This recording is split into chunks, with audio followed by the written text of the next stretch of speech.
Hey y'all, it's Miss Taylor. I just wanted to reach out to you and say hey and tell you I miss you and I love you. And I just wanted to give you something else to be working on while you're at home. This is a mandala, and what's really cool about mandalas, besides their really beautiful radial symmetry starting in the middle, extending into a circle, is that they're really created to kind of talk about how things are temporary. Buddhist monks like to make installations of them, whether out in public or kind of privately, and they actually make them out of sand. So it becomes a big kind of sand painting, full of really beautiful shapes and colors. And the reason they make it from sand is that they know eventually it will blow away. So that can kind of apply to you right now.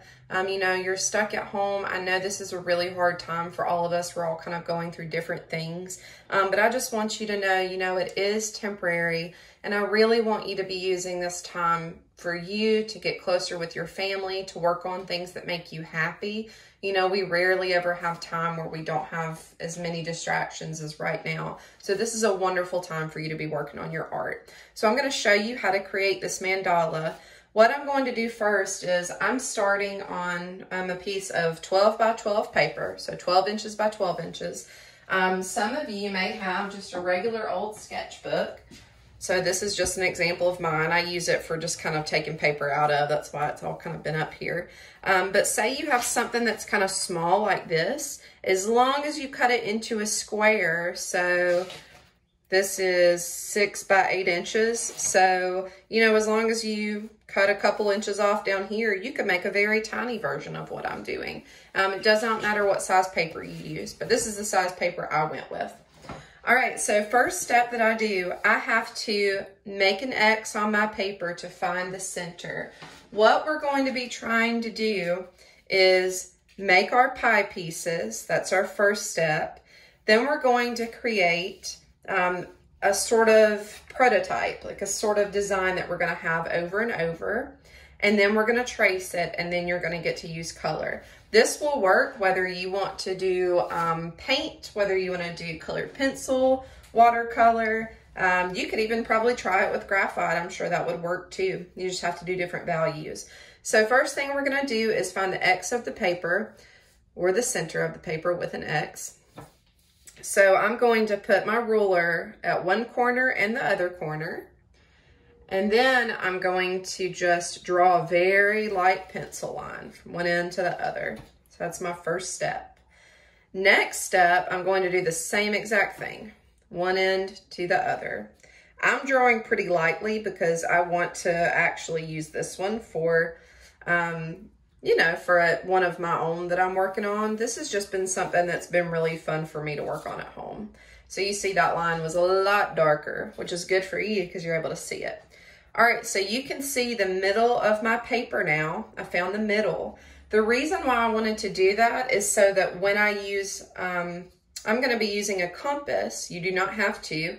This is going to help you make sure that your circle is in the middle of the paper. So if you do not have a handy dandy compass, little math tool, never fear, that's okay. You can use anything that's circular. So I probably wouldn't use this on this paper because it's such a tiny circle in the middle of all this extra paper. So I might use something a little bit bigger, like maybe bottom of a paint can in the garage, or like a big cookie dough tub from the freezer. Anything that would be kind of big that would go on the bottom, a laundry detergent bucket or a regular bucket if it would fit on your paper. So anything that's just a circle will be fine. But I'm going to show you how handy it is to use a compass if you have one. So I start in the middle. I take the really sharp side and I put it in the middle. And I'm going to decide to make my circle. And the only way this works, just kind of open and close it. It's pretty easy, even for us not mathy art folk. All right, so I put it in the middle. I like to give my circle a little bit of breathing room. And when I do this, I don't go super fast because I want to make sure that my middle stays where it is. So that's why you see me going kind of slow. I don't push down hard with the pencil on the other end. I still want it to be nice and light. So now you see I've got my circle and I've got my X. So right now my circle is in fourths. 1, 2, 3, 4. Guess what we got to do? we got to break it down more. So we're going to take our fourths and make them into eighths. And then we're going to take our eighths and make them into sixteenths. And you know what's really cool is every time we're just kind of halving it. All right, so I have fourths. Next thing I'm going to do is I'm going to take my ruler. The nice thing about right now is we don't really need a ruler with numbers for what we're doing. So I'm going to have my edge up at the top. That's how I make sure it's straight. I'm going to make sure my middle of my ruler is going down the middle of my paper. And that's just how I found the half. So you see me breaking it into more pie pieces, just like cutting a pizza. Mr. Taylor is very good at that. Whenever we have pizzas, he always cuts them with our pizza cutter because he worked at a pizza place a long time ago. Alrighty. So now I've got my eighths. 1, 2, 3, 4, 5, 6, 7, 8. You could make a mandala right now. I'll show you an example of one I did that way. So this was my first mandala that I made, just kind of practicing, figuring it out. I definitely want to go back on these and start to kind of give it a background to cover up my paint smears. But one reason why I really prefer cutting it into sixteenths, you can see this way, and I'll let you see them kind of side by side too. Excuse me. You can tell that the second one that I did, this was the second one, you can tell I improved a lot. You can see that it looks like it's folding. It looks like it goes dark, light, dark, light. This one did not have that effect quite as much. I think one reason is because I kept it really smooth, straight circle on the outside. And on this one, I altered my edges, so that feels kind of fun. Another big reason is my colors and my values are way too drastically different. For example, these are way pastel light. This is way, way super dark. I would use colors that were, you know, the same. So light green, dark green, light yellow, dark yellow. But some of them were way too drastic. For example, the purples and the blues, they were way too different. So I did it a little bit differently on here, which I'll show you when we get to the color part. So that's just a couple reasons why I like to break it down more. And I really did prefer my second one, but like everything, y'all, it's just you got to do it to figure out how you like it.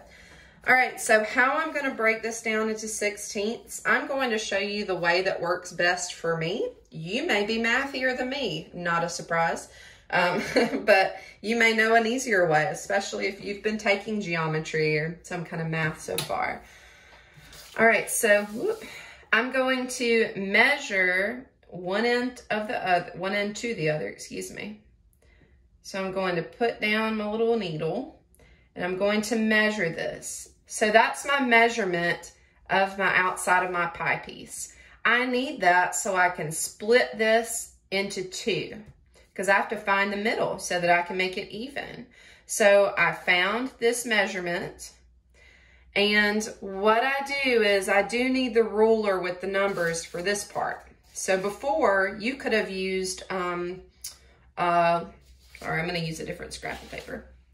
You could have used just like a straight edge at your house. It could have been like, you know, the edge of your sketchbook or something. But right now I am going to kind of need the numbers a little bit. All right, so look at my ruler. Measure this out. So 4 inches. So half of 4 is 2. So I know that at about the 2 mark, that's where I'm going to put my middle mark. So how I'm going to do that is I'm going to just make my compass equal about 2 inches. And I don't want anybody to get intimidated by me using a compass or a ruler. I know that we get a little bit sweaty and nervous whenever we bust the rulers out in our art class because we're not all mathy, I promise. Y'all hear me all the time. High school math was like, ugh, for me. So I don't want it to be uncomfortable for anyone. But you are not turning this in. You are not, you know, putting it on display anywhere fancy. This is for you to have fun. So it can be a little off. All right, so that's my mark. So I'm actually going to just, since my compass is here, I'm going to just go ahead and go around and make that little mark over and over because that's my middle mark.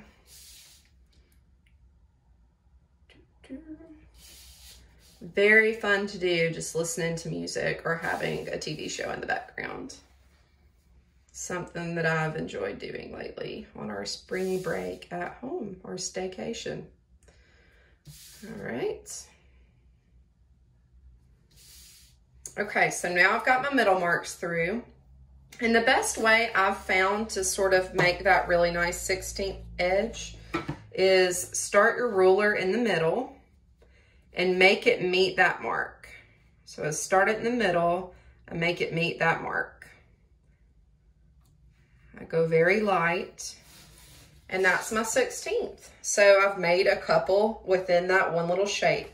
So I'm gonna go ahead and go through and do all of those quickly.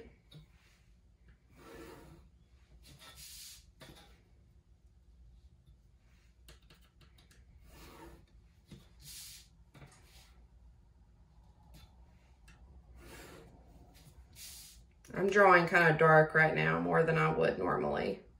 Not loving drawing dark, but I am very glad that y'all can see it a little better than normal, than if I drew very light. I really miss demoing in class, so this is very fun for me.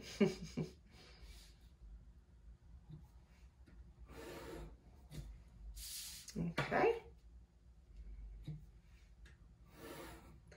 All right, so we've got our mandala started. So that was kind of the not fun, hard part, tedious, not really hard, but tedious.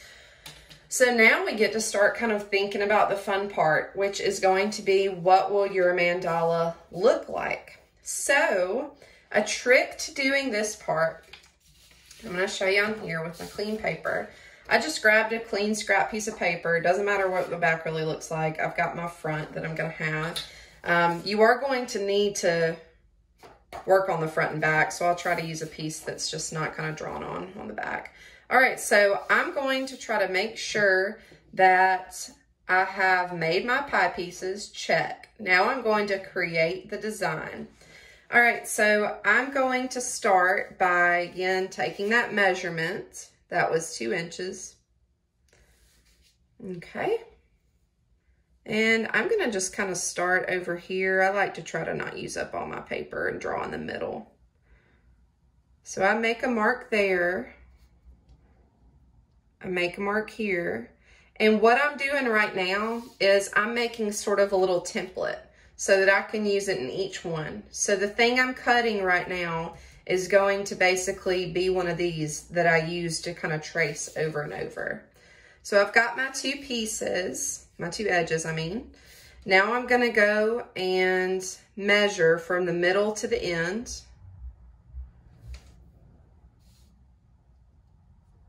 It's like about right here. I just do a lot of guessing here because you're probably gonna have to cut and adjust to make it fit anyway. All right, so now that I'm here, I can take my ruler, which I'll probably do now. Sometimes I just freehand it.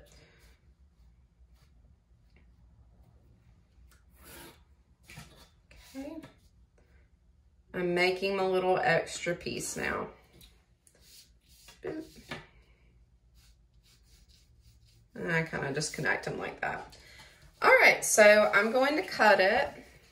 Not going to worry about that kind of fun little edge yet. I'm just keeping it circular right now.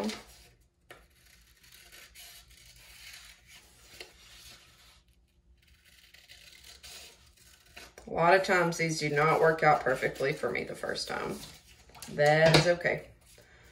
All right, so I look at it on one of these and I can see that I have a little bit extra up at the top, a little bit more than I want. So I'm gonna kind of work it around other places too, yeah.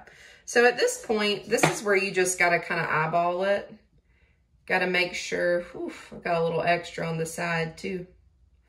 But that's good because I don't have to redraw it. So I know I wanna trim a little bit here. I don't have to do it all the way over. I'd rather cut too big and then cut more. All right, so I'm gonna cut this little bit of extra off. Again, if it's not absolutely 100% perfect, it will not throw your whole design off. It will still work, it'll still be okay. Some of us are not extremely precise yet with our art, and that is okay, we will get there. Okay, so let's see it again. Nice, that will work. That'll be fine. Okay, so now that I've got my little piece, I can start doing the fun part, the design. So something you want to keep in mind when you're making these designs is that you're going to be making them match up. So for example, on my example, I really thought about shapes that would look pretty if they were repeated, if they had kind of a side matching on them. I really like it when shapes and colors kind of loop together, sort of like stripes. So that's just something to think about. You can also think about your colors. So say you love purple, blue, and green. What does that make you think of? Water, peacocks, nature, leaves. You can think of all those sort of things. Or like warm colors, red, orange, yellow. What does that make you think of? Fire, sun, all those kind of really cool things. So that could really influence you. I started really thinking about peacock shapes with this. And when I started making these, it sort of made me think of it, wow, what colors I would use. So something you want to do, I would suggest not getting super detailed because it will be hard enough to really start to, oh my goodness, all my papers get caught. It will be really hard to start to, I don't know, get enough paint on there anyway, kind of over and over with all those tiny details. So sometimes, like we say, less is more. So I want to start by making that altered edge because I really like that look. You could do it a different way if you wanted to. You could do it kind of jagged and you would have this sort of starburst shape. But I'm just going to repeat this one I've done already because I really liked the way it looked. Okay. So that's what I'm going to do first. I'm not going to trim it. I'm not going to cut it yet. I just drew out my design. Okay. I'm going to zoom in now that you don't need to see so much stuff. There we go. All right. So I've got my design kind of started. So that's my altered edge. Now I'm going to just start thinking about what do I want my, design to look like. I love these sort of stripey sort of things I've got going on. So I might just do that again, but I might do them a little bit differently. I might do sort of like this sort of, I love that kind of peacock feather raindrop look. I do find it really hard to make things like this match up, like one side and the other side. I do love kind of these little dots kind of here and there. So I might add another one. I just love that. But I'm trying to think of something different to do because I don't want to repeat the same thing I've done over and over. Might try something like this. That might be kind of fun.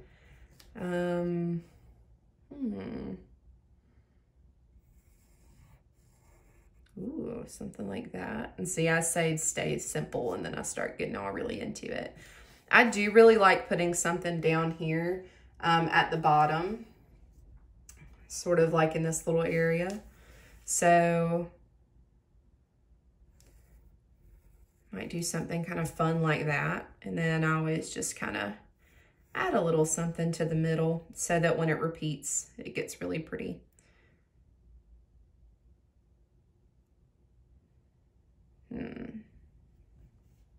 It's good to take time and, think about what you want to make. Not rush it.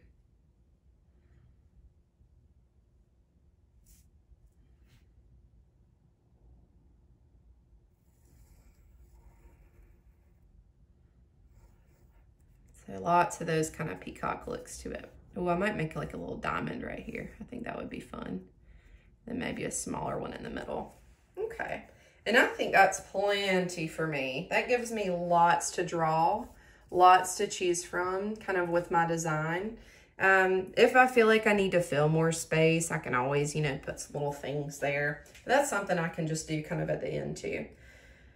All right, so now what we're going to do is we're going to move to where we can trace it. So this is going to be our light side, and then we're actually going to flip it over and make